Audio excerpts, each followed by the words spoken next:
Welcome to What? The game. Me. To me. All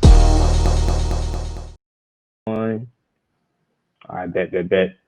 All right, what's going on, people? Back with another episode of What the Game Means to Me, live. Got special guests, my friend, my brother, my guy, probably now my co-host, or whether it's on this show or a different show, but Thaddeus Bell.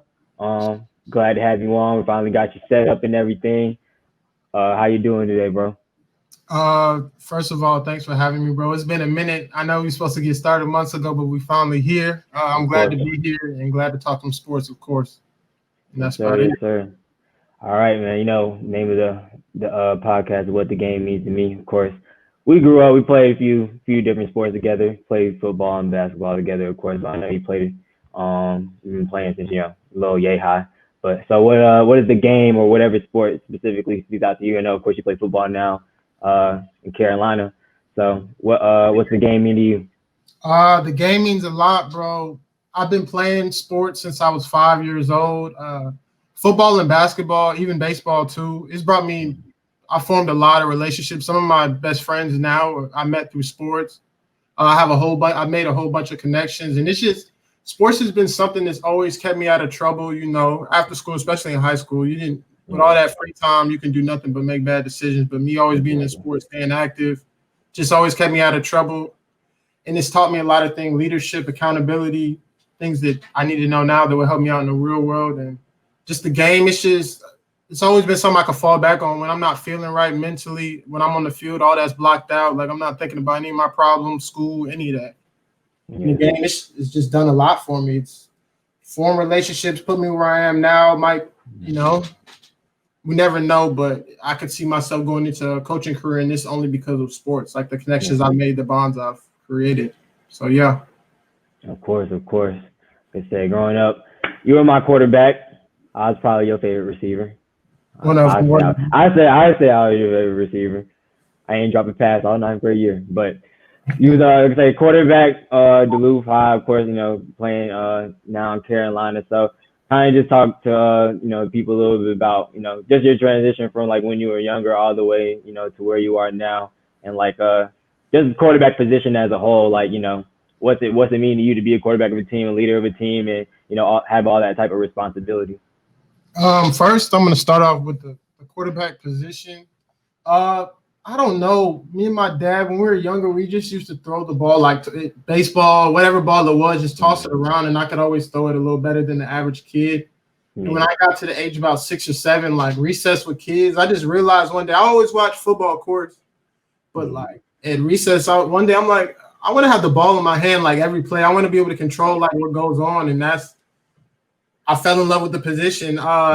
Growing up from 6, 7, and 8, I wasn't really allowed to play quarterback because you know how that goes, the coach's son and stuff. So I finally got the opportunity when I was 9 years old, and I just took off from there, fell in love with the position. Didn't study it as much as I should have, but I just know quarterback was something I always wanted to do. Of course. And you were saying high school and college. Like high school football, it was fun. The transition to college is way different because it's a lot more responsibility. The speed of the game is just way different. The amount of terminology you have to process for just that 1 week. Like in high school, our one game plan, that'd probably be our game plan almost every single game. But for every single game in college, there's a different game plan with about 50 different plays. Yeah. So it was an okay transition. I learned a lot about myself and a lot about my love for the game. And the transition, it was smooth, but I learned a lot. I made some questionable decisions, and it's got me to where I am now. And I haven't had the most successful college career that I planned on having, like what I envisioned back in 9th or 10th grade. But I've learned a lot, so this experience has been good, and I took a lot out of it. Of course, everything you had to learn experience, especially through the game of sports. Tell us, of course, what college you go to? Right now, I go to Charleston Southern. I'm currently still undecided. I'm probably not going to play football anymore because of what's been going on and me getting ready to graduate and what's going on in the world. Just trying to, get ready to start my life and stuff. But before Charleston Southern, I was at Livingstone College where I played 2 seasons. And before that, I went to prep school for a season. And the experience was good there. Livingstone, I wouldn't say the facilities and the stuff wasn't the best. It was a small D2, but I made some friends that I'll have for forever, literally. Like the people at the school were great, but it was just the football experience wasn't the best. And we didn't win that much, but I had probably my funniest coach ever. Like literally ever. Funnier than Talby, crazier than Talby. All that ain't nobody. Well, funnier than Talby. Yeah, ain't nobody crazier than bro. I'm gonna see if I can pull up I probably got it on my old computer. Got the video, bro, when they did a little 3-legged race or whatever, and he fell and he twisted his knee. Everybody ran over them and stuff. Yeah, Talby wasn't built for that. Talby is hilarious, bro. Yeah, he crazy man. I forgot the funniest one we ever had though was I don't even remember his name, but he was only there for one season. He was like a little white fat coach that drove that blue Mustang.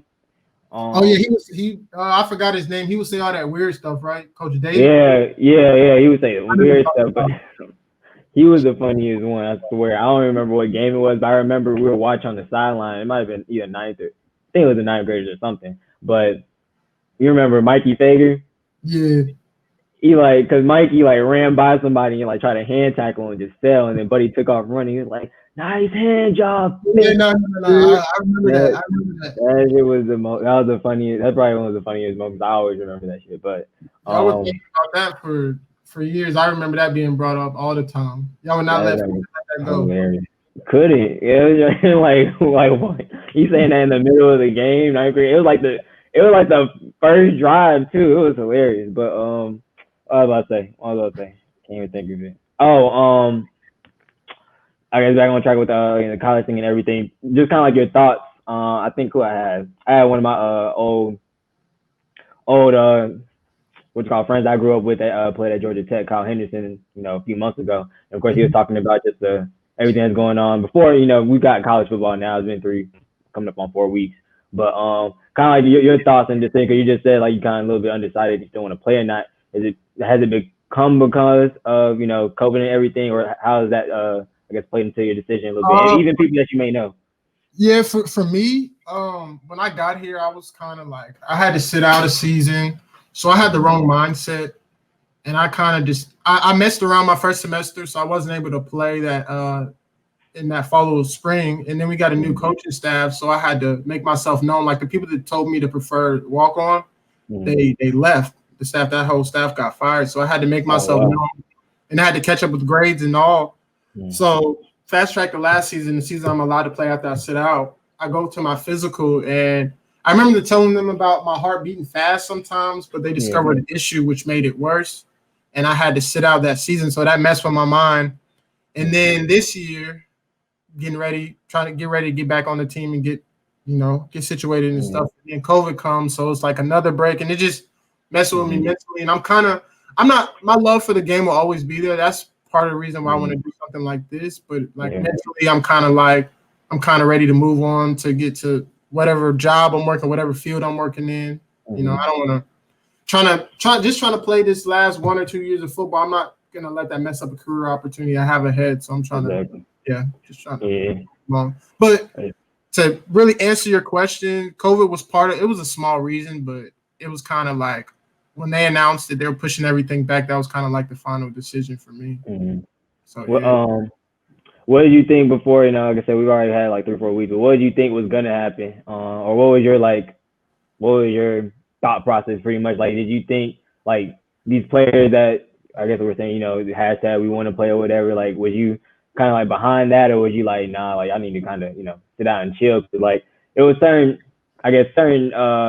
what was it, Pac-12? They pretty much, they written out a whole letter or whatever to basically saying they don't want anybody to lose eligibility. But of course, just all their thoughts and demands and stuff. And I agreed a lot with that article and stuff. So kind of what was your thought process on that? What did you think certain players should do, or what would you have done?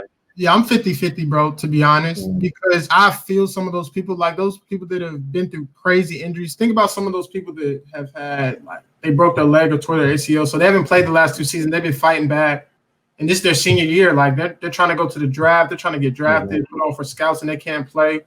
But at the same time, some people, are looking at the medical side, the drastic effect it can have, because I think the main reason why the Big Ten was canceled at first was because the doctors found something. It was some type of little heart disease it happened in like 30% of the players that got COVID, and you don't want anything like that to spread.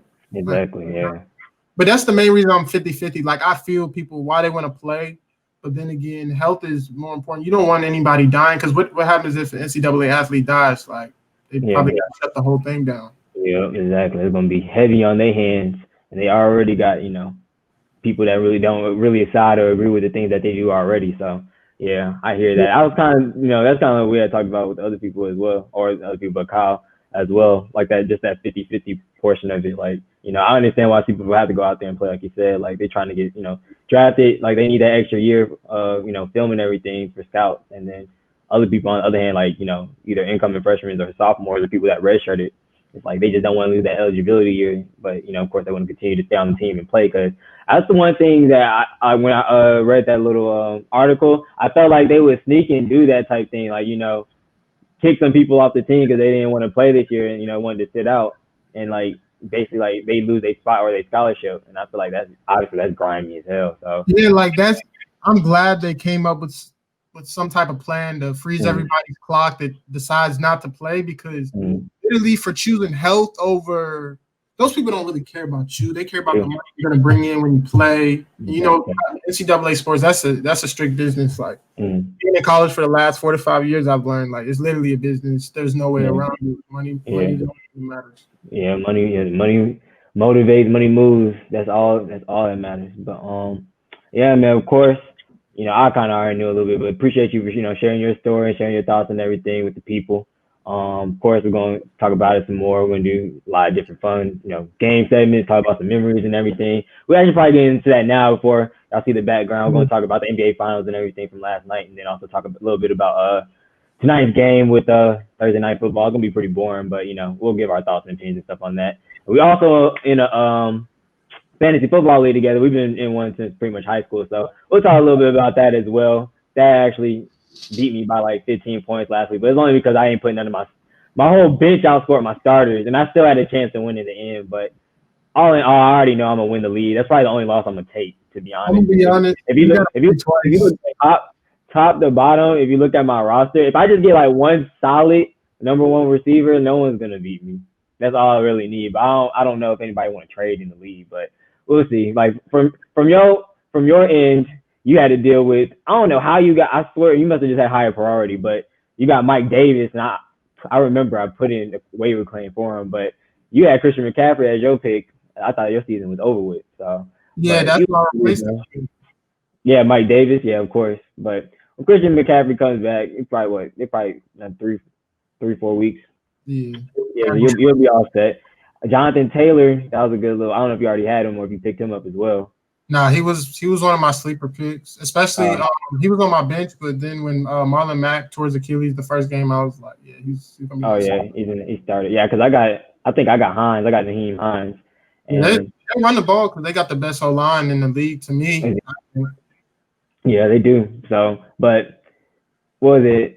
The game that he got hurt, that's the game that Hines went off. But then next game, they gave him the ball like 3-4 times. I was like, wow. Luckily I didn't have to put him in because I got Jacobs, I got Elliott, I got David Johnson. Well, I got James Robinson. I got your boy from Jacksonville. I got Robinson. Yeah, I got Robinson. Yeah, they be feeding him, so that's a solid pick. That's why I lost. That's why I lost against you, because I didn't have him in. I didn't think they I knew they was feeding him, but I didn't think like his numbers were straight. I guess it was because in the receiving game, he's a receiving threat as well. So he had like 86 yards. Yeah, we were 86 yards. So that's really what took it over the top. So I know to put him in this week. So he's gonna be pretty much a starter from here on out. But yeah, he's our number one, bro, for sure. Chris Thompson gets probably like 10 plays a game, and that's just a block or pass pro, or he's going out to the flats. He's a scat back. That's it. But James Robinson, he's doing everything. Before I guess we talk about a little bit about your fantasy team, I guess you gotta tell people also like where because no one knows yet your teams, but your football team is Jacksonville Jaguars, and ain't many of y'all out there at all. So just kind of I guess give the people a little bit of background like how that became your team. For one, I was born in Jacksonville. Didn't live there very long. Lived there a year or two, a couple of years. But my mom worked for the Jaguars from '94 to about 1998. So it was just born in me. Like I remember going to a couple games when I'm young. I just visually remember being there. I don't remember who they played, none of that. But since I've been about 6 years old, I've been watching every Jaguars game. Like, we don't have a choice. You're a Jaguars fan and you're a Florida State fan in the household, so that's just how it goes. Yeah, and it's crazy. I don't even know how I'm really. Well, I know I'm your friend, obviously, through sports, but like outside looking, like if I was just like looking at the team that you play, I meant team that you like. I'd be like, ain't no way in hell, there's no way we can be friends. Florida State, because you already know I'm a UF guy. I'm a UF guy. Florida Gators all day. We probably gonna win the national championship this year. We looking good. You and now say that every year. Y'all gonna beat us though. I'm gonna be honest. We suck. I told everybody. Oh yeah, y'all was at Georgia Tech. It's over with for y'all. You're not gonna be competitive until 2022. To 2022. Y'all been saying y'all not gonna be competitive for a certain amount of time, or y'all been thinking y'all gonna be competitive for a certain amount of time. Well, I said when Jimbo left, I didn't think it was gonna get that bad, but once it got that bad, I see we needed we just knew everything, bro. I don't know what it is, but we can't tackle. We can't do things that high school kids can do, bro. So, yeah, I can't do anything. No, y'all looking sad, and I mean it was the right decision to let I forgot coach that y'all had before, Brogo, and bring in Norvell, but still, I don't know how much of a job he's gonna be able to do either, to be honest. So we already know who. Yeah, it's gonna be tough, but you know me, I ride it out for my teams. The Jaguars, we've never won a Super Bowl. We had that one year where I thought we were gonna make it all the way, and it's been back to the regular Jags. But I'm gonna stick with my squads through it all. Got to loyalty. Yeah, I almost it was so drastic. I forgot y'all was even winning the AFC conference game in that year. What was that? What 2007? Nah, it was the year it was 17. It was the year that we lost the Super Bowl. So like now y'all pretty much got a whole new team. Y'all got how many people from that team y'all still got on y'all squad now? To be honest, I have to think. From that defense, everybody is gone, but Miles Jack, is he still there? Literally, Miles Jack is the only person. We gave away Ronnie Harrison, AJ Boye because of agent cap, Calais because of cap, Jalen Ramsey, Puslesny retired. All our safeties were old, like Barry Church and Gibson. They were old. Yeah. We have nobody, bro. We got some good young pieces, and we got Schobert from the Browns, but from our defense is depleted. That secondary needs some work. We let Fitzpatrick go, 16 for 17 for like 320, bro. It didn't even his one incompletion might have been a throwaway. So we need some work, bro. We need some work. I need work overall, but I guess I can't even really talk. Man, I got a game up on us. We know you to bring that up, bro. Nah. Yeah, I was looking my fault. My dad said go Giants. I'll talk to you later about that. That's a no-go. Y'all are 0-3 as well, looking terrible. Danny Dimes is horrible. Saquon out for the year. And my guy Jeff actually asked, is Minshew your dude? I guess you ride with him? I'm still undecided. He has some bright spots, but since I played the quarterback position, I know that consistency matters. So you can't go 19 for 20 one week and then be 13 for 30 the next week. So we're gonna need a little consistency, but I wouldn't mind if we tank for Trevor, Yeah, I feel like that should be the answer, and that's off regard. Like you said, I think I saw you tweet the other day, is like y'all can't even tank correctly. Y'all be doing won the first game. I'm like, what are we doing? Yeah, won the first game off the rip. But yeah, I was gonna try to slide by the Falcons talk, but I guess I gotta, take it head on. So 0-3, it's all right. It's not like we got blown out in none of the games. We just losing in fashions and ways I ain't never seen before in my life. But it's the same thing with y'all, or not offense. Our defense is young and just inexperienced and really just not that good as a whole. Isaiah Oliver, I said it from the beginning. I said it on Monday when I did the show with one of my childhood friends, Ryan. I said Isaiah Oliver was terrible right when we picked him in the second round. I was like, he gonna suck. I already know he gonna suck. He's terrible. He needs to be cut immediately. Like, sorry, he done gave up the last 2 weeks. Like, I know it ain't really his fault overall, but like the plays that he be giving up, it's like ridiculous. Like coming out of halftime, like I said, he whipped on the jam. Metcalf just swam him. He not fast at all. Why is he? To stop you real quick, why is he even trying to jam DK out of all people? I don't know. I mean, there was a man coverage. There was one single safety high. I understand, I guess the call was, press man coverage, but you know, I don't know, obviously I follow the Falcons or whatever, and I think he talked about it, and I talked about it on Monday. So he's talking about it was a footwork thing and not like anything else. It was just a footwork and technique thing. And I was like, that's so, you're just like, that's such a flex. There's no way. I'm like, bro, I'm looking at the tape, and I know I'm not the best. I wasn't the best corner in the world or whatever, but I can tell, like, if you whiff on the jam, your foot, like, he whipped on the jam, his foot was in front of his other foot. DJ swam him. Ain't no way he was catching him. So it's like, just technique wise, it was terrible. Like, it was all hands. He couldn't jam him, couldn't get up on him, and he's not fast enough to keep up with him. So, I mean, I guess that was just a play call. It was a 4th down. I don't really know if it's him. Yeah, it's him and his technique, but I don't know if that was the greatest 4th down, defensive play call either. It was 4th and short, so yeah, it was like 4th and short, but yeah, like you say, like, what were you about to say? No, I was saying on 4th and short, I understand that to jam, but you got to know your personnel. Like, DK is a physical receiver. If you miss at the line, the result is what happened, which was a TD. Exactly. Is that the same thing you're talking about when he got burned? Yeah, that's exactly one. Yeah, I remember watching that play, but I didn't know it was him. And I have a friend of mine that went to Livingstone with me. We played football together. Like every Sunday before the game, he posts on his Instagram, and he'll tag Isaiah Oliver and be like, "Can't wait till we get your trash ass out the city." So you're not don't like that. Yeah, him is, like I said, I ain't like him since we picked him, and then I remember specifically that I went to the game. It was a Bengals game, and it wasn't his fault, but his hand was right there. Like, if he literally would have put this much more effort into it, he would have slapped the ball, and we would have won the game. But AJ Green caught it in the back of the end zone. Oh no, I remember that. Yeah. That was on that little corner route. Was on the corner route? That was, I think that was his fault, bro. Yeah. I was like, overall, it was probably his fault. I was saying, like, I think it was, but he was playing, I think he was playing nickel at the time. So, I mean, I think he was playing nickel at the time, and True Font was on the outside. Somebody was on the outside, Kendall Sheffield, or not Kendall Sheffield. It was probably True Font. Or Alfred, one of the two. I don't even remember. But I just know he was in the play somewhere, and he just couldn't touch the ball, couldn't get the ball. And I was like, from then on, I knew before then, but that solidified it for me. I haven't liked him since then. And then, of course, we got AJ Terrell.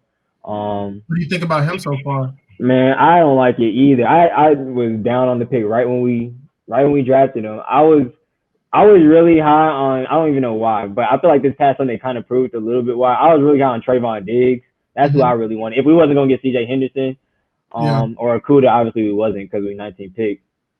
I wanted Trayvon Diggs just because that SEC. SEC competition, that blue blood, and he'd been a great corner since he had been there. So I just felt like he had more of the one. To me, like he's bigger. I think I know he's bigger for sure. He has a lot more weight on him. I think he's about the same height. And just that coaching tree, like where he's coming from. Yeah, I like, I mean, that obviously Dabo Swinney and Clemson, that, it's solidified as well, like what they've been doing the past few years, but he also just didn't match up with our scheme. Like, we run a lot of zone for some reason. Well, obviously, I know why we run a lot of zone. Our defensive backs aren't really that great, but we run a lot of zone schemes. And at Clemson, they ran a lot of man. He's like a man, I guess like a man, cover corner. And his weakness was zone. And, that just doesn't make sense. Like, matchup wise, scheme wise, if we run a lot of zone, why get a corner that his whole weakness is, zone in general. So, I mean, the first 2 games that he played, like, they didn't really pick on him, but I was looking specifically at him just to see, like his plays and, like, if he was comfortable and stuff, because they were saying a lot of good things coming out of training camp. But those first 2 games, like I said, they didn't really pick on him because they could pick on Isaiah Oliver, but he was playing pretty trash as well. But now I'm thinking about it, they did pick on him because I forgot he was covering Tyler Lockett, and Tyler Lockett was killing him every time on little crossing routes or, little dig routes, whatever the case may be, killing him. So, and now he's on the COVID list. And we ain't got no other corners. Everybody hurt on our team, so I don't really know. That's kind of like my feeling. I just wish we got a different corner, but I'm gonna ride with him. He's a hometown boy, hometown kid. And he's his first year. Learning curve. Learning growth. So I mean, I think he'll be better than Isaiah Oliver. I eventually think within the next two years, he'll probably shape up to be our number 1 corner, of course. But I don't know, just like throwing him in the fire in this type of year. And obviously they ain't have no training camp. They ain't have no, regular OTAs. They ain't have nothing regular. So, it just kind of feels like he was thrown into the fire, which was going to have to happen because we ain't had no corners to begin with. So, I mean, but yeah, when you're a first round pick, that's somewhat expected for every position except for quarterback. But yeah. But how do you feel like I'm gonna stay on him? I want to stay on him for like one more minute and like get your opinion. Like how'd you feel when y'all drafted him based off the national championship? Because if you watch, saw Jason, Chase, and Jefferson and Marshall. Yeah. That was pretty bad. Yeah, I'm saying that's what everybody really knows him for. Like the people that didn't really like watch college football or watch Clemson. Yeah, they just like that national championship game. He was getting torched by every single receiver that would line up in front of him. Well, like they were saying that he was getting beat so bad by Chase. They put him on Jefferson or Marshall, the number 2 and number 3. It was the same result. Same result. That's what I'm saying. But those receivers is tough though. Jamar Chase is tough. Jefferson. Tough too. I think I like Jamar Chase a little bit better, but they're all three were tough. So I was like, all right, it's gonna be a tough matchup regardless. But yeah, he was just getting torched, and I knew everybody was gonna remember that. I remembered it as well too. So, but thing is, like I've seen him play in other games as well. I know he wasn't as terrible as he played that game, but that's the last thing. That's the last thing that's in everybody's mind. That's the last thing we pretty much had to go based off of because just the type of offseason that we had. Like they ain't really. They did have a regular combine, my fault, but still, that's just the last memory in everybody's head. Just like we're gonna draft, that guy. But I guess like I said, they saw something in him. Maybe our scouts, Thomas Dimitroff and everything, they saw something in him. I guess that caught their eyes where they feel like he can be our number 1 corner and everything. But personally, like I said, I wasn't high on the pick. I still don't really know right now. Like I said, and it's gonna be even tough to say because, like I said, he's on the COVID list. He's gonna miss this week, miss last week. When he comes back to play, he's gonna be ready. So wait, so is this week? Yeah, we play Green Bay. We play on Monday. I don't think so. Just because he got put on the list. Literally, was it Saturday? Yeah, it was the day before the game. The day before the game, and like typically, is it typically 10 days? I mean, that would be what? Yeah, 7 to 10. That would be on the cusp of. That'd be 9 days, 9 or 10 days. I don't remember which one it is, but I don't think it's only because y'all play on Monday, maybe. But I don't think there's a good chance of him playing. Yeah, no, more than likely not. Too. Yeah, that's what I'm saying. No type of like you just I don't know what he's doing. Like sitting in the house, but yeah, that's pretty much. It's gonna be hard. Sometimes like is he gonna be able to just get back, like come back in and pick it up? Especially if we lose this week, that's like 0-4 start. Gets thrown back into the fire if he is even starting the game. Hopefully we're getting Kendall Sheffield back.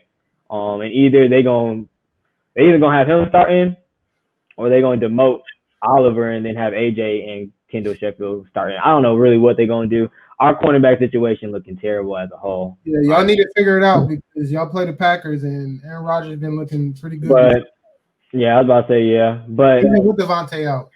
Yeah, with Devontae out, that's exactly what I was about to say. He's been looking good. So, I mean, the one thing I'm holding on to, I'm hoping like a lot of our starters come back this week because we was playing without a lot of them last week, and obviously you saw we should have still won the game. But we was playing without a lot of them last week, and hopefully if we get really just that defensive line, if we're able to get Grady back, if we're able to get Attack back, we're able to get Alua Khan, he's linebacker of course, but we're just able to get guys healthy on the front seven. I think we can get some pressure on them because the thing is, like that first game, the Cowboys game and Seahawks game, we've been getting more pressure than we normally have been the last few years. So, like, if we're able to get a little bit of pressure, I mean, it's Rodgers. He's still probably not gonna get rattled. He's gonna adjust and everything. But I mean, that's what I'm hoping on. But if we have no type of pass rush, and we playing with second, third strings out there, and it's field day. Rodgers might put up 60 on us, honestly. Like literally, that's one of the things he's known for is improvising. If y'all give him time to sit around in the pocket and direct people to get open, all he's gonna do is extend plays and it's gonna be a long day. Like frustrating. Long day.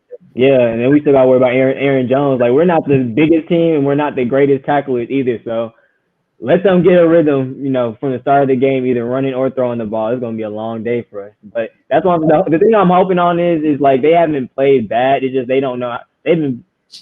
Like they haven't been playing bad like through the first 3 quarters. It's just like they don't know how to finish and they just be making dumb plays. They make dumb plays and just get flustered when like something small happens. Like even last week when Allen Robinson scored that touchdown, like we were still up.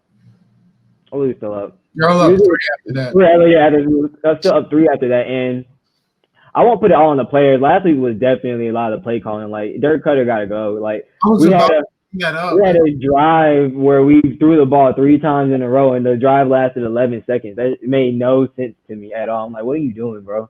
Like, why we get tired early?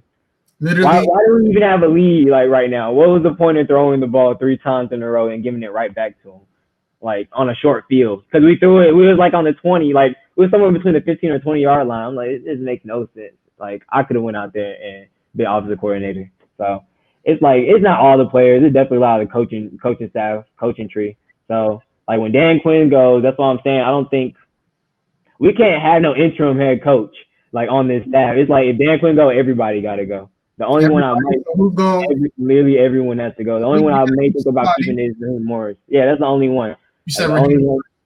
Yeah, I think that's what it is. Whoever, the one that had to, that got demoted or whatever. I think it's Raheem Morris, but that's the only one I may consider just because he a brother, he's black, he on the coaching staff, and that's the only one I would give a chance. Everybody else got to go, got to go. So I don't even know what we're gonna do. Quick little fact, that's Makai's cousin, right? It is. I had no clue. When he was the head coach for the Bucks, I think like Makai would have tickets and all that. But yeah, that's his cousin. Oh wow, that's what's up. Yeah. I had no clue. Makai, well, I guess he probably told you he'd be keeping little stuff on the low. I had no clue about that. No, this was when I was younger. I remember that. But yeah, I don't know why your staff isn't gone, bro. Like after last week, after they did it twice, there's no way. Yeah. I've been waiting on the notification ever since. It's like I don't think. It's just no way, and I talk about on Monday too. It's just I don't think there's any way he's gonna get fired this year. Like I don't think it's just they in a bad spot. It's just overall just bad in general because they fire him. They would say as an interim head coach on his same staff, and I don't really trust nobody as an interim head coach on his staff. And most of the time, head coaches don't really get fired in a season like that anyway. Plus, it's like at the end of it all, it's basically like he just admitted fault. Like everybody said he should have been gone after the season last year, but he wasn't. They gave him an extra year, another year to prove himself, and he off to another terrible start in Falcon fashion. So it's like they got to stick with him for the rest of the year, and that's just I guess what's gonna have to be. So I don't know.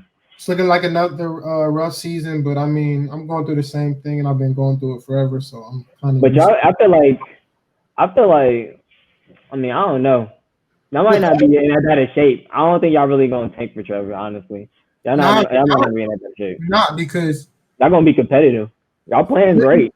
Yeah, the first game I was just surprised, bro. Like I'm like, why are we winning? The second game, I watched the whole second game versus the Titans, and we literally like in years past when we get down, we're kind of like Duluth, bro. I know it's a bad analogy. We get down 14, like in high school, people would be like, "Oh, game's over," everybody dropping their heads. In years past, we'd got blown out by 50, but they came back down from 14 twice. So I'm like, this team might be a little different. Like, they got that. Yeah, on Thursday, they got that mentality. Yeah, I had some faith though, but Thursday wasn't very good. That wasn't very. That's true. Yeah, y'all lost to Fitzpatrick. And it wasn't looking good. Like the whole game, just like, nah. No, we're playing from behind. That's pretty much what it was. Was it 31-13?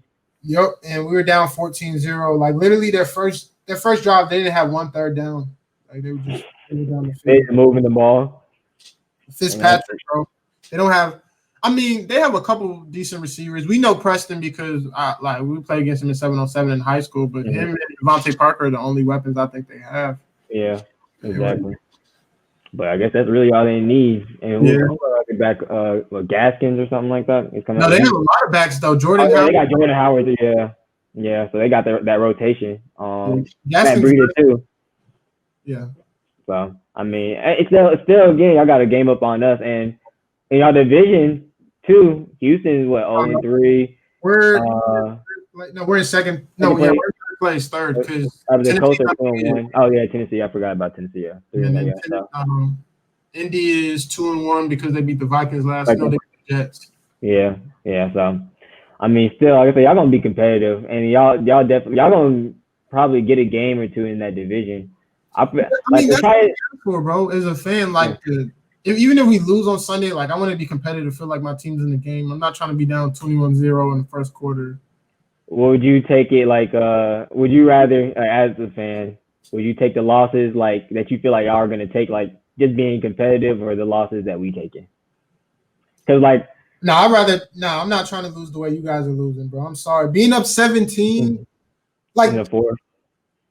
I don't get it, bro. Like, didn't y'all learn from the Super Bowl? I understand don't be like conservative, but run some clock, bro. Like y'all can run 5 seconds at a time. Feet girl, who says he's gonna get stopped every time? But like, man. I don't be understanding. It's like a whole different. It's like a switch that's be going off in their brain. Like, all right, let's start doing dumb shit. Like, let's do dumb stuff. The game's over. We already won. Yeah. Like it makes no sense, like at all, to throw the ball 3 times straight and only hold it for 11 seconds. Like, where's like, because there's a play clock. Like they threw it on the first down. Like, all right, cool. It was like 3 bad throws. They wasn't great throws. They weren't good throws at all because they all obviously incompletion. So it's like they wasn't good play calls either. But I think I saw somewhere they was like, why did y'all hire, other guys to run another man's like offensive system? Because I think like Dirk Cutter, I think he does try to mix in. He tried to keep it like the same since the Super Bowl run. Him and we took for granted. I forgot his name. Offensive coordinator at Alabama right now. Oh, Sarkisian. He's now, right? Yeah. Daboll, something like that. Brian Daboll. Sarkisian. Oh, Sarkisian. Remember, we had him, but we had him right after left to San Francisco. But both of them. Yeah, after Kyle Shanahan left. So it's like both of them, they've been trying to like mold his offense also into theirs and like combine it, and it just don't really work like that. It don't work. Yeah, I mean, if you bring somebody in, why not let them run their system, especially if it's been successful at other places? Even though the NFL's not other places, but I feel like success in college at a high level, you should at least give it a shot for a year or two. I'd rather take Sarkisian back. Like I was real down on him that first year he came in, but that second year. It was really just all defense, all injuries and all defense. Because Matt Ryan's numbers are better than his MVP season last year, right? Cutter was with his last year. The year before that. Last year, bro, wasn't he like 38-7, something like that? Yeah, he still had a good season last year as well. It's just again injuries.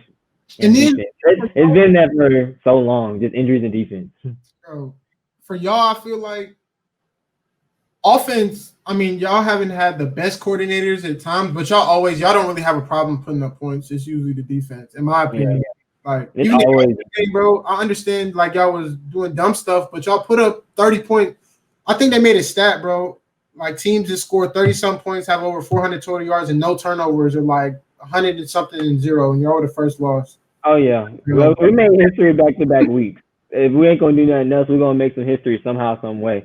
Always on the wrong side of it though, but yeah, I forgot what this week's was. This week, it probably was first team to blow back-to-back 4-quarter leads with 15+ points, and it was something else. I know it was 2 things that I've seen, but I'm gonna hop off them. I can't do it no more. You about to? Yeah, y'all gotta. It doesn't get any easier too. That's what makes it worse for y'all. Yeah, because we got that tough stretch down, and that's what I was saying too. Like we have a tough stretch down the end. And I was saying we're gonna lose the Seahawks game. I already knew we were gonna lose against the Seahawks.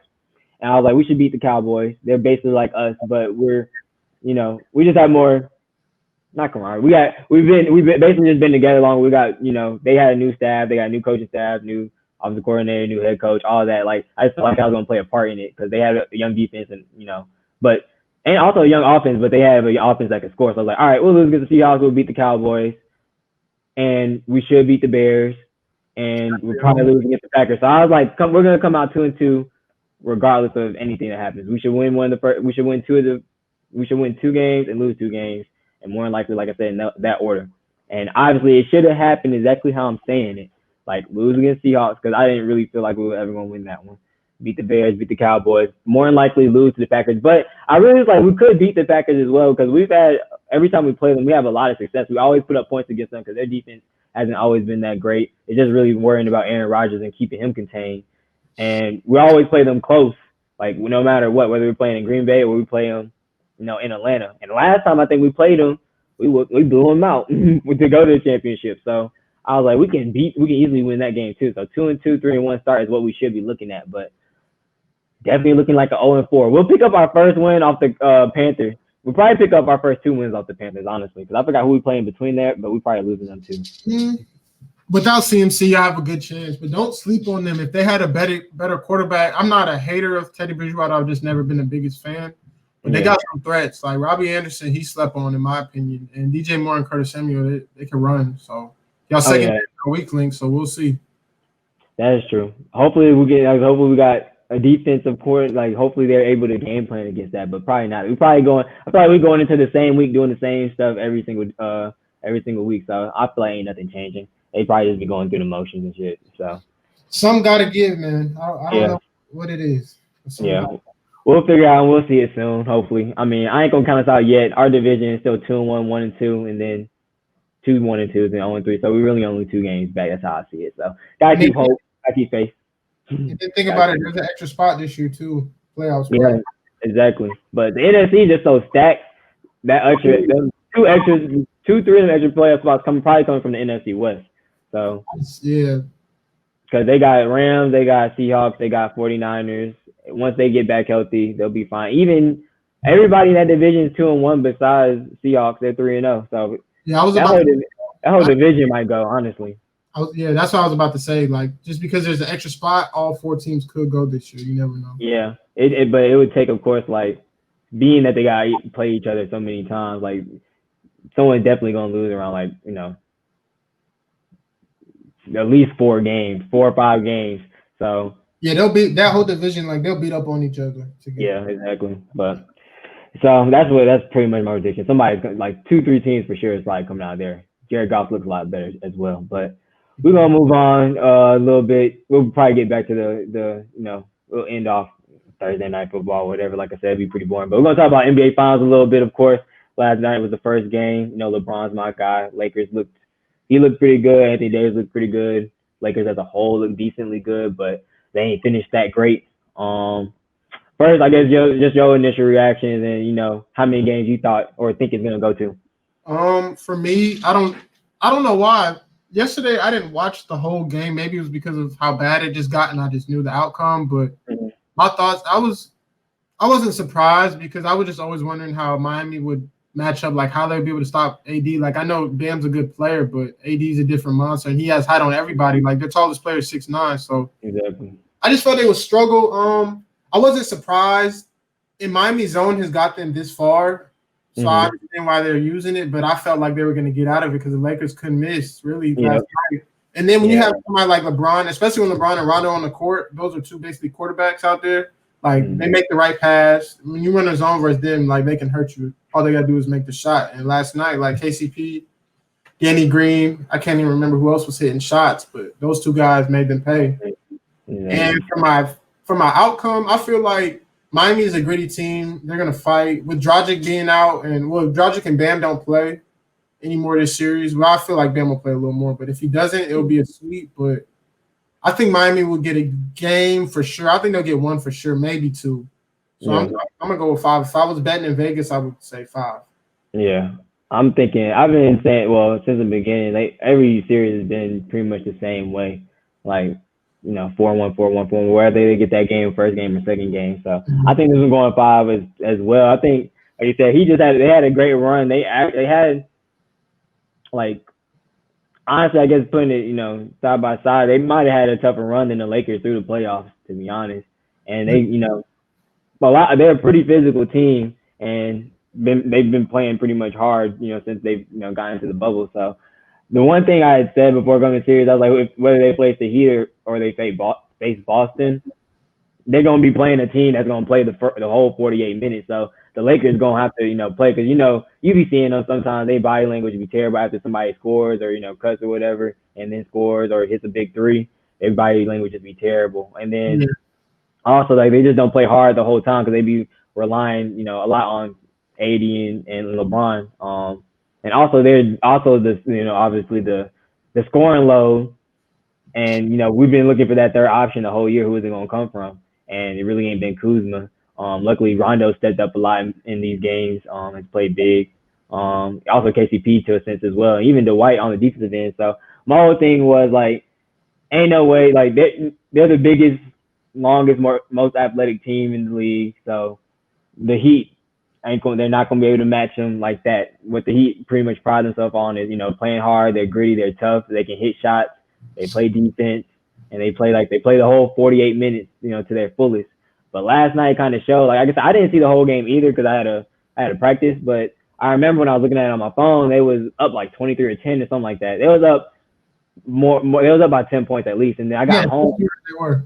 I got home by halftime, and I was looking. I was like, dang, like Lakers almost up by a dub. I'm like, what happened?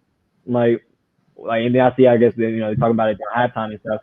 And that's probably going to be, and what I'm about to say is like pretty much the key of the series is like whether they're going to hit shots like that throughout the whole series. They hit shots like that throughout the whole series. And like you said, Dragic is out and Bam isn't to his fullest, you know, potential capability. Like he's hurt. It's going to be over with quick. It might be a sweep, honestly, because that's the one thing like throughout the season and really the playoffs, the Lakers ain't really been shooting that great outside of, you know, a few people, obviously AD and LeBron. Like KCP is always suspect. He's like, yeah, him and Danny Green are like the shooters. The shooters on the team are always suspect. Like you never know whether they're gonna hit or not. So, but you know their defensive presence kind of helps. Like we know they're a good defensive team, but it's just like that scoring wise, you can't just always put it on those two guys. But if they shoot like they did last night, it might be over with like now, like quickly. And another thing, because LeBron too. You know, everybody, like, I was thinking before the season, like, they got a lot of guys to throw at them. They can throw Crowder, they can throw Iguodala, they can throw Jimmy. Even to an extent at times, whoever they have in at the lineup, they can maybe throw Bam at him. But it didn't matter who they threw at him last night, honestly. He was just a different monster. Like, and finding the switches. No. There's no stopping him at all. Especially, like, in this type of mindset, like him being in the finals, he talked about it last night. He like said like, you know, that 2011 one versus the Mavericks always hunts him. Like if you remembering stuff like that and thinking about stuff like that in this moment, like nobody's about to stop him. Like it's not thinking his like, anymore. Yeah, and then with AD, like a lot of people thought like Bam, like, oh, Bam gonna stop AD, Bam gonna match up with AD. But I was like, they forgetting about Dwight. Honestly, like you seen the play last night, like Bam tried to initiate the contact. And then, you know, flew back into the play, you hurt his shoulder on, basically. I'm like, bro, you can't be doing that. Like, I know you, like, obviously, like we're not as big as them. Like, I know you big, but Dwight is big. Like, you can't be trying the Devo Dwight and trying to, you know, outmuscle him to go up. Like, Dwight is a big dude. So. Orlando, like, he has broad shoulders. He's always had them, but, like, Dwight's a big dude. You're not finna just push him around. Yeah, and like that's a really only like big guy, like an inside presence that was really gonna put in work. Everybody thought he was gonna like. That's the problem. Like if Bam's guarding Dwight, who the hell gonna guard AD? Jay Crowder? I mean, I understand like those type of people, they pride themselves on defense, but AD's a skilled big. He's not one of them bigs that's gonna post you up. He's gonna bring you out to the wing. He'll hit you with an array of moves and exactly. It's not looking Yeah, it's like there's no stopping AD whatsoever. Like he gonna get his. We had 34 last night. Yeah, 34. He put up 30 every game this series, and like I said, LeBron doing what he's doing, damn near a triple double every game. It's gonna be tough. Like I don't think, like I said, at this point, I'm not writing nobody off. They're gonna play tough and hard to the end. Like last night, they cut a 30-point lead to 13 like that. So I think they're gonna be in the game every game. But I just feel like if they're not full, up to, if they don't have their full guys at full health, full strength, it's gonna be too hard to even steal one game. But who would you say? I saw a question. Somebody posed this question last night between AD and LeBron. Like if AD puts up 30 and 10 and maybe like 5 assists or 5 blocks, whatever he does, and LeBron's putting up damn near triple double, like 25 points, 10 assists, 9-8 rebounds. Who do you think gets that MVP, Finals MVP? It's really for me. Well, no, this is just in general. It's all about the narrative now. Like, it's LeBron's 15th season. He's 35, all that. It just depends, bro. Like, AD would have to be drastically better than LeBron for them to give it to him. Like, even if LeBron averages 23, but he averages a triple-double, I feel like they'll find a way to still give it to him. Like, yeah. I feel like if the series goes the way it has been going in the playoffs, like, LeBron's been great, but AD's been – I don't know. I feel like AD's been good this playoffs to me. Oh, yeah, of course. He should get it, but I think they'll give it to Bron. Yeah. Only way Bron don't get it is if he averages like less than 20, which I don't see. Maybe because he's sitting down in the fourth quarter because they're blowing him out, but but he played the whole game last night because of the way they cut back. Yeah. He was up 30. I'm like, what are you doing, bro? Yeah. Everybody was like, take him out, but he probably told Vogel like I'm about to stay in. Like he wanted to make sure like there was no, because he knows the type of the shooters they got on the other end and seeing that their comeback even against the Celtics, them few games that they stole from them that they probably should have lost. He was like, yeah, he probably I think he probably told Vogel like, yeah, keep me in the game until like we're gonna win this game. I gotta make sure we come out on top on this one, because he wasn't trying to relive no moments, no 20, 30 point deficit. They faced a 20, 30 point deficit and then end up losing the game, because that's gonna set the tone for the whole series. So that would, something like that happened, that would probably mess up the series to where it could go 7. You never know. Easily. But one thing I will say, the only way I can see, I'm pretty sure you think the same thing, the only way I can see the Heat getting 2 games is if they have one of those crazy games where they hit like, I don't know, set the NBA record for amount of threes hitting the playoff game, something like that. Robinson and Hero get hot. Yeah, so they can get hot easily. That's the thing. That's the scary part, because when they're hitting, and it's just really nothing you do about it. Like coming off the screen, hitting, set shots, coming off the pick and roll sets, they'll step back. Like when they're hitting the shots, and that's a scary thing. Like it can get it from everywhere. Even Kendrick Nunn last night when he got put in the game, they were talking about it, the commentators and stuff. Like he hadn't been playing that well, but he came in the game. He had just as many points as he had minutes. So like if he's playing as like he's been playing the whole season as well, like he really, he came in second place in rookie of the year vote. So if he plays how he's been playing, especially with Dragic out, he's probably gonna get the start now. If he plays the way he was playing throughout the year, it might be pretty tough. It's good to see him get some minutes though, because when they were talking about the reason why his minutes were taken away, it was kind of like it wasn't his fault. Like he got COVID and then he just kind of fell out the rotation. Yeah, that's how it is. Right, yeah, but that's like you just said, that's how it is. When you hurt, next man up. It's always like that. Yeah, and Dragic is a vet, and he was averaging like 20, 21 points too. So it's like the team in scoring during the playoffs. Yep. So it just made, I guess it just made sense. Honestly, I wouldn't have made that change either, and just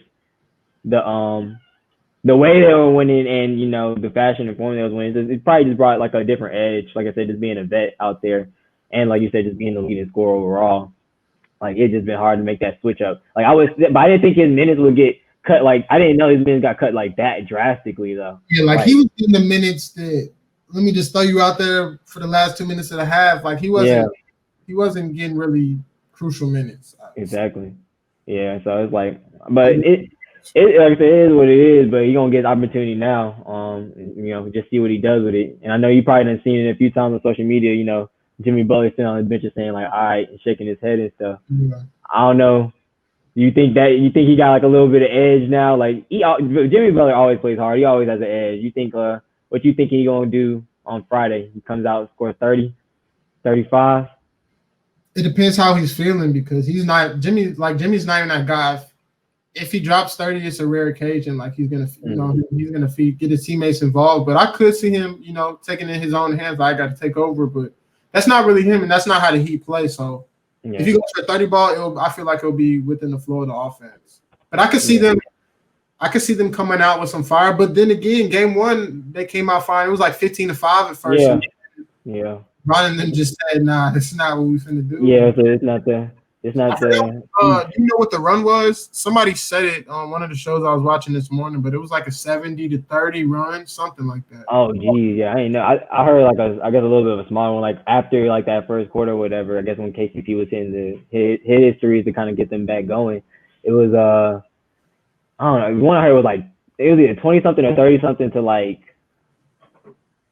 I don't remember, like 10, 14, somewhere in the 10, 14 range, but it was like 30 something to 14, something like that. I don't know. But the flip was like so crazy. Like I said, because when I first saw it was losing by like 10, and then I got home, it was like 65-48. I was like, what the hell happened? Yeah, and I was like, I guess it was just like them hitting shots. And like I said, you just never know. Like if they're hot like that throughout this whole series, like it's gonna be done sooner than later. But like I said, you typically don't get a Lakers team shooting like that, even though they got shooters, like quote unquote shooters on their team. They don't be just hitting shots like that. But it was coming from Caruso, KCP, Danny Green. Morris too. Yeah, Morris, yeah. Which is a solid pickup. The Morris brothers are always a solid pickup. I don't know why they be moving so much throughout the league, but it seems like like I don't know. You can, they're not gonna just they stand for something. They're not gonna let anybody disrespect them, which is obvious. Yeah. But they're a little hot headish, and I guess they don't fit into every team culture. Because Yeah. the one that's on the Lakers, he seemed like the chill brother, and the one on the Yeah, Clippers. that's what I say. Yeah, the Lakers one is definitely the chill one. Yeah. But I don't think they get moved around so much, bro. I really don't. They always win, but wherever they go, they're great. They're great glue guys. Like they play great. But and then I was about to say this though. Jeez, I forgot. Yeah, go ahead and move on. I forgot. What was it about the game last night? It had something to do with what we were talking. Oh yeah, no, I was saying like how you were talking about the Lakers just got hot. Like the question was before the playoffs started, like when they had those little practice games for the bubbles. Remember when they couldn't hit anything? Oh yeah, nothing. Nothing. It depends on the night. Yeah, it's just people like they was like the question. Yeah, basically like whether they'd be able to turn it on or not. Because they played them 8 games. It's just kind of like for them, they were just joke games. Like they just needed 1 or 2 to wrap up the number 1 seed. They didn't really have to play hard like that. So, but it was like, can they really turn it on like that? And you know the guys that can turn it on. AD and LeBron always gonna be able to turn it on like that. But other guys, it took them a game or two like that. First, I think they did lose the first game, against Portland, right? They either lost the first game. That was one of the games. I don't remember which game it was. But basically, whenever they were able to turn it on, like after that first game or two or whatever, and then get in that playoff mode, because Bron, I'm sure, got in their ass, and then, let them know, like, we're here to accomplish something. So, it's been 4-1 every single series. So I'll guess, like I said, I'll change up a little bit. I'll give the Heat a game somewhere in there. It's gonna have to be the Friday game because, like, that's the only really way I see it happening. Because they just coming up, getting blown out. It's kind of like maybe they'll kind of just throw it out their memory, short-term memory, and just get back out there and hopefully steal one. But if it's not on Friday, I don't think it's gonna happen. To be honest, like because closeout, it's damn sure ain't happening on no closeout game. Like for LeBron, it's not happening on no closeout game. So let them get up 3-0, it's over with. But if it isn't one, I'll give them the Friday one for sure. Yeah, I agree with you on that. I'll say either if the one game that I guarantee that they will get will come game 2 or game 3. I hope it's game 3 though. I don't want to see it be 1-1. Yeah, well, I mean, I'll be fine with it being 1-1. Like I said, like it's great. It's funny. I know you probably didn't see like little tweets as well. Like each playoff series has been like one little moment. Yeah, they dance and then they win the game and they're just like, oh nah. And then cut it down, but it can happen. Like I said, they might win this Friday game. I don't know who would be the one to be doing that, like the little dance or whatever off the Heat. But they'll find an edge some way somehow, probably if it does come down to that. But who knows? All I know is, of course, the Lakers more than likely gonna win this year because everything that happened, of course, the city of Los Angeles and Kobe. It just lined up to be that way, and ain't no way around it. Yeah, especially when the Clippers lost to the Nuggets, I'm like, oh yeah, this is meant to be. Because I'm gonna be honest, I was a little scared about that. I didn't know what was gonna happen, but once the Nuggets came back from 3-1, I just knew it was meant to be. Whether they played the Celtics or the Heat. Yeah, honestly, I was hoping they still got to play the Clippers though. To be honest, because I thought it was gonna go maybe like 6-7, of course, just like everybody else. Like it was gonna be a tough matchup. It's been a tough matchup all year, every time they played them. But what the hell? Why can't we go out? It's been a tough matchup every year, every time they played them. But I still thought they were gonna come out on top. Clippers just never was like that. I don't know. Like, of course, they got Paul George and they got Kawhi, but it's like if you look at Paul George's track record throughout the playoffs last few years he's been there, it's like it wasn't good. Like his numbers decline all the time. Like so, it wasn't nothing really to be scared of. Like Kawhi gonna need help. He can't do it all by himself. I don't care what no one really says. Nobody was stopping AD.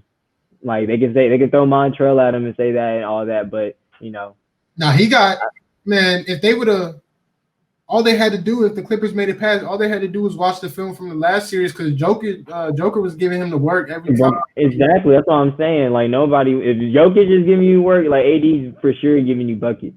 So it's just I knew it wasn't going to be that tough. It's probably all it was probably going to be narratives and just like mental. Like mentally, they're probably going to lose a game or two, but skill wise, like they can match up with them easily. And I feel like it wasn't going to be nothing they could handle. And it's just something like everybody wanted to see, but it's like that it didn't. Now that it didn't happen, it's just like everybody making jokes about the Clippers or whatever, and then all Lakers gonna kind of handing it to them or whatever, just being haters and all that. But that's a good topic before we end up soon or wrap it up soon. But what you think about the Doc Clipper or Doc Rivers firing? 50.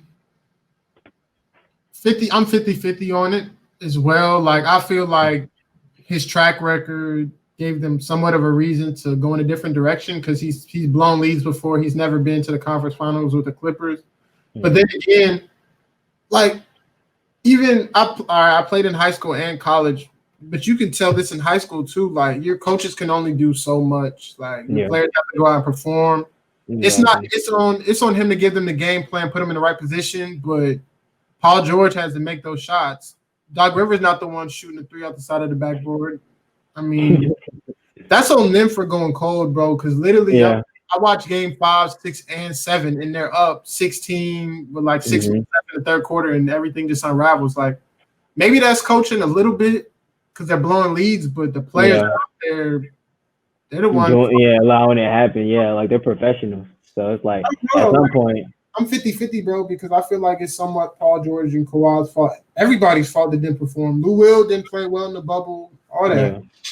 Yeah. Honestly, all their scorers, all their key guys didn't play well. So it's like it ain't really his fault. But they moved. I guess I can see a little why they moved on, but I didn't.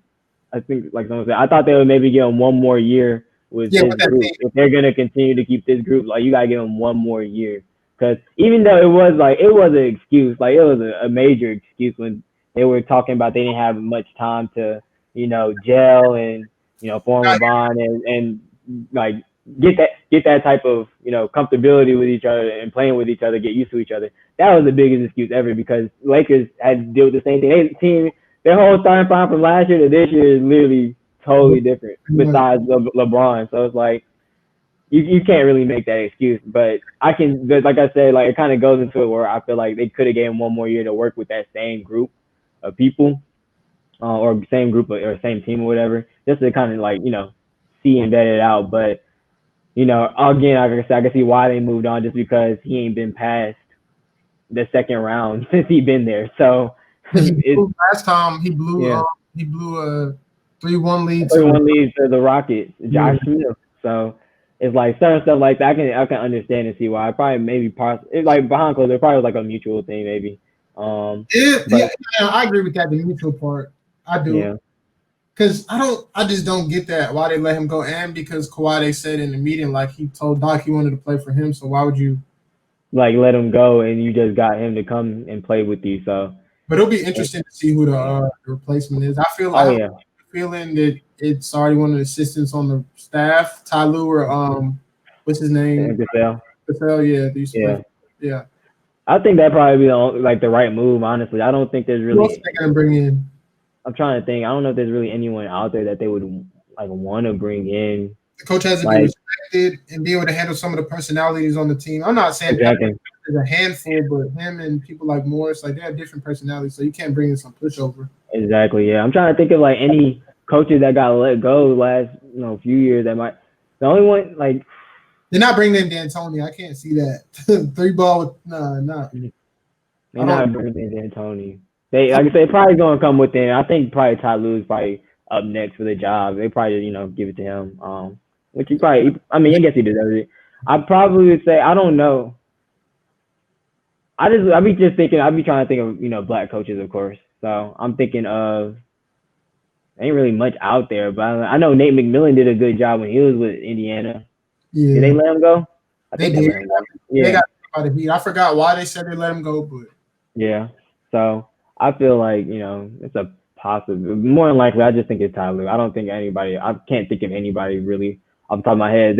I think Mark Jackson's name always be floated around, but I don't know. I just feel like his job's too good in broadcasting for him to want to coach again. He wants to coach again, but I'm just like, you might as well just stay where you are, bro. You and Jeff Van Gundy. So, but I would think if they're gonna go anybody, it's pretty much what you said. It got to be somebody that can also relate to them, but handle their personalities as well. Because it's a team full of, star-like players or known players that have personality. So, and for one me, of those guys.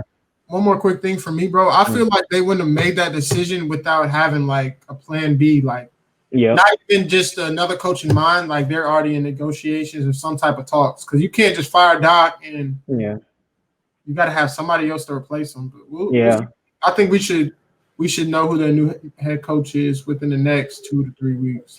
Yeah, for sure. You think they got like are going to keep the same group of guys? Or you think they got some type of trade like in the works, like trade, like they're thinking about possibly pulling off? Or I don't know who they can really trade, bro. Because would they trade Paul George again after what they gave up to get him? Oh no, I be seeing like sometimes like I just made a little Instagram for this podcast or whatever, and sometimes I be like people. I just be following whoever follow me, and there be some people that just be coming up with something like trades or whatever. And one of them had him going to Brooklyn for like Spencer Dinwiddie and Karis LeVert. They got some young people. I can see that, but I don't think. My fault. I don't think. Nah, you good. I don't think Brooklyn would do that, bro. To be honest, I don't think it. Yeah, that's exactly what somebody said too. I was like, I feel like that's too much. That's giving up too much.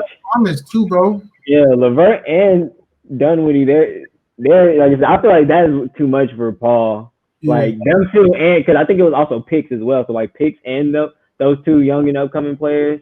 So like, I didn't get the pick part, because to get them, they gave up every first round pick until I think it's 2026, which sounds crazy. Ridiculous, yeah. Especially when he performed in the playoffs, like y'all got him for that, but yeah. So I don't even think they could or would even think about doing it, because, like you said, how many like the number of picks they gave up, like that would be, I don't know, idiotic. Unless you're getting picks in return, like first round picks in return to replace that, it'd be idiotic to try to trade them, especially after 1 year.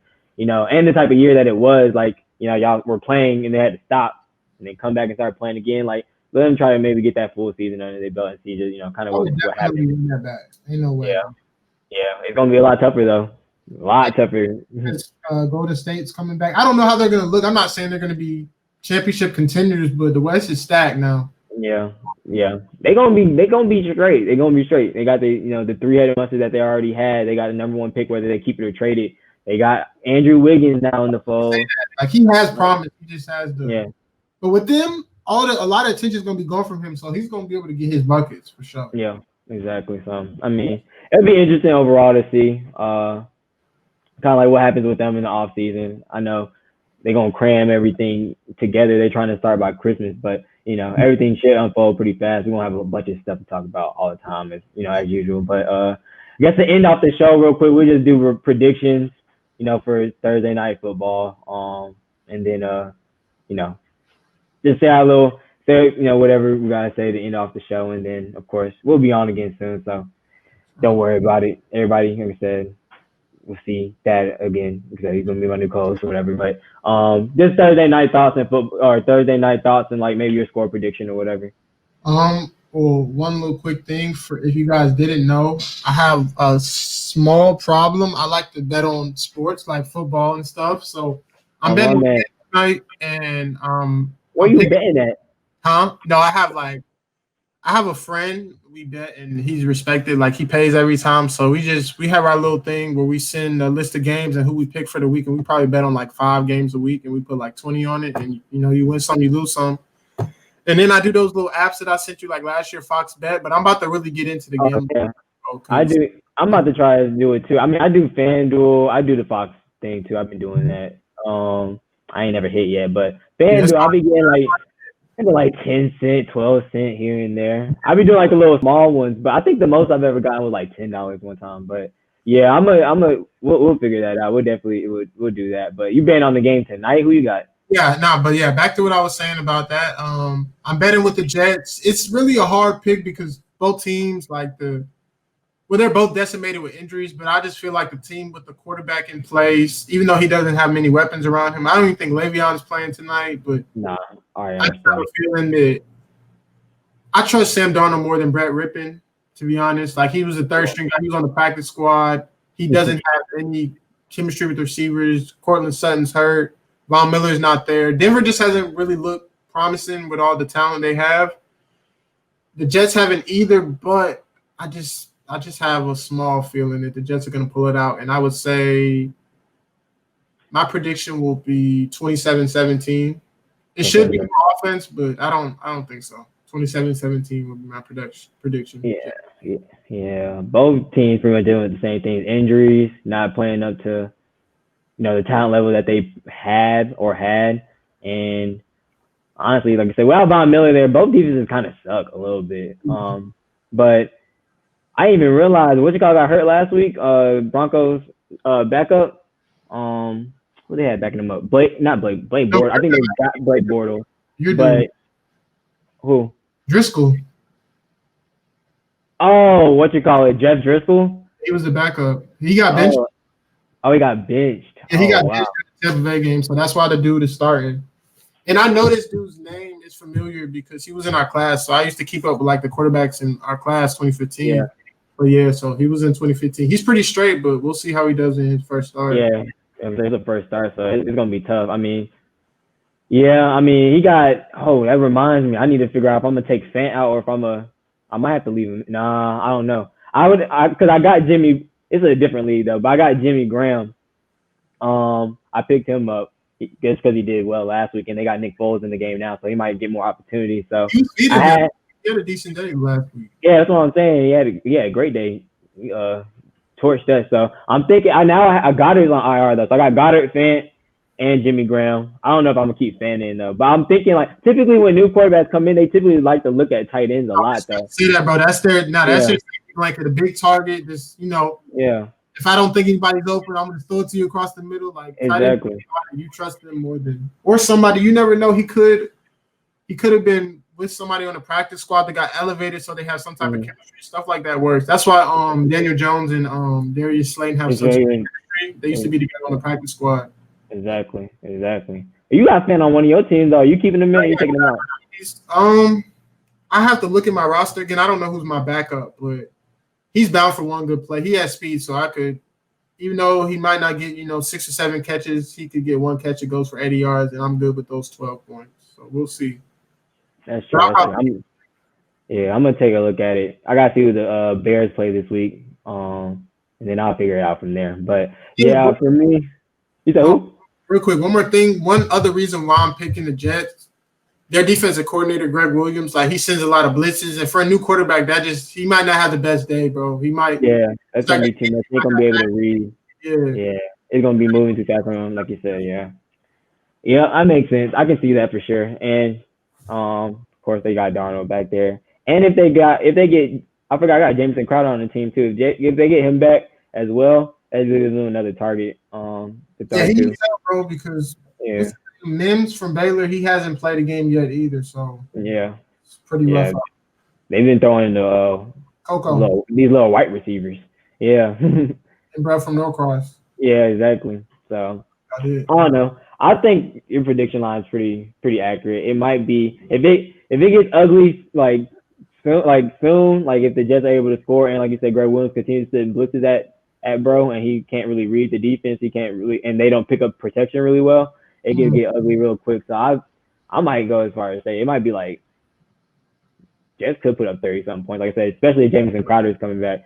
So I'd say like 30-17. So it's close to yours. You said 27-17. I'd say 30-17. So that sounds about right. And then just the bad thing about it is like I feel like the Broncos have so much promise, especially after the draft. Like they got Judy, Hamler with Sutton, and then they have 2 backs. Even though Lindsey's hurt, but Melvin Gordon and Lindsey exactly. They're supposed to have so promise. That offense is supposed to be crazy. Yeah, crazy. But Drew Lock, him getting hurt. I don't know how long he out for, but him getting hurt kind of threw all that out the fold. But hopefully they're able to find something in one of these backups to keep them afloat in that that division. Yeah, it's probably gonna be over it. For a wild card, we already know that. Yeah. That's it. They were gonna be playing for as a wild card. But I mean, AFC, I can't even think. I mean, AFC is still looking pretty strong. We got Baltimore still looking good. Down that Ben Ben's back. Even the Browns, they're 2-1 right now. They figured it out. You can't let Mayfield throw the ball. I don't understand that, bro. Like their play action games should be so lethal with Hunt and Chubb, and then you have Odell. Like they should kill people with play action. That's why I might have to trade Odell from the. I got him on 2 different fantasy teams. I probably gotta trade him because he only had 1 decent game and he still only had 4 catches in that one game, only like 6 targets. Like they can't trust Mayfield. He's just I don't know. I guess they think he's a guy, but I don't think he's the guy. Like especially if they had yes, you got a lethal backfield, but they're lethal in the passing and running game, and you can't even utilize them really like that. Like you said, they play action should be crazy if they had the right quarterback for the system. So I feel like they gotta get rid of him. They gotta find another quarterback. I don't know who, where, when. That though, like that's what I'm saying. He just 3 years ago. Exactly. Like they can't just move on from him. And it's like there's no other. That quarterback ain't just out there available. Like, they're not just emerging. Like you can have a receiver or a running back emerge because they got that. They're gonna be able to get the touches or even just the experience, like you said, maybe practice squad or whatever the case may be. But like first round pick. He thrown into the not thrown in the fire, but first round pick, he should be playing up to par. But I've never been big on Baker, and I don't know if he's the guy to take him over that hump. But I think they should be able to sneak a playoff spot. They don't even really have that type of schedule this year. Besides like their division, they don't really got anybody that they play outside of the division.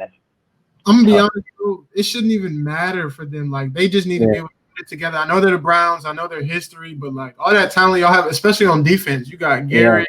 Greedy, Denzel Ward. Yeah. A lot of the guys was hurt though, but I think they're getting a lot of them back. It was either last week or this week. But their defense is stacked too. Yeah. Rush like on all 3 levels. So we'll see though. And they got what's his name, Ronnie Harrison. I know he's not a big name, but he had a good year for us last year. So I feel like he should be making an impact. Exactly. Well, I don't know. Overall, we'll see. But of course, that was our predictions. Thursday night football. Jets will take it. I don't know how many times, too many more times I'm gonna say that this year, but Jets should win this one. But yeah, man. Of course, this is our first show together, first of many.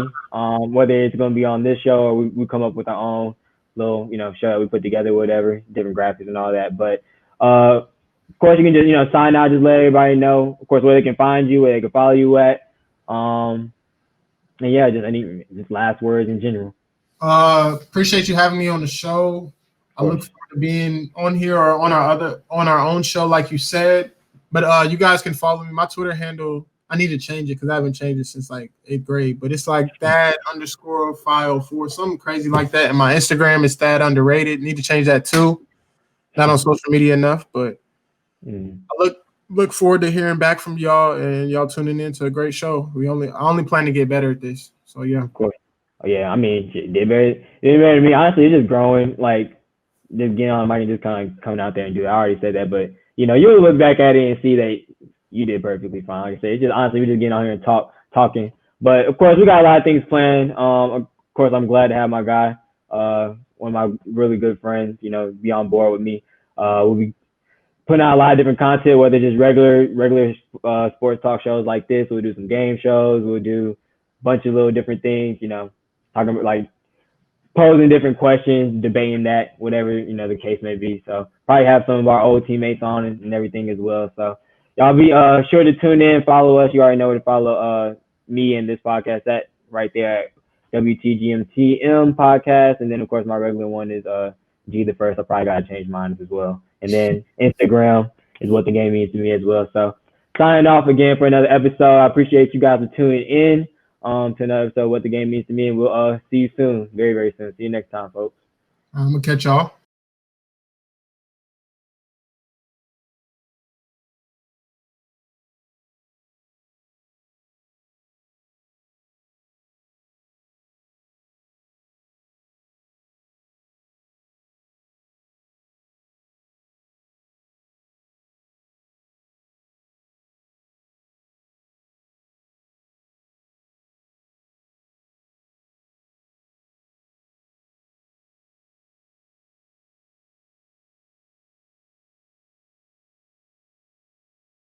Here's Michael at the shot on Elo.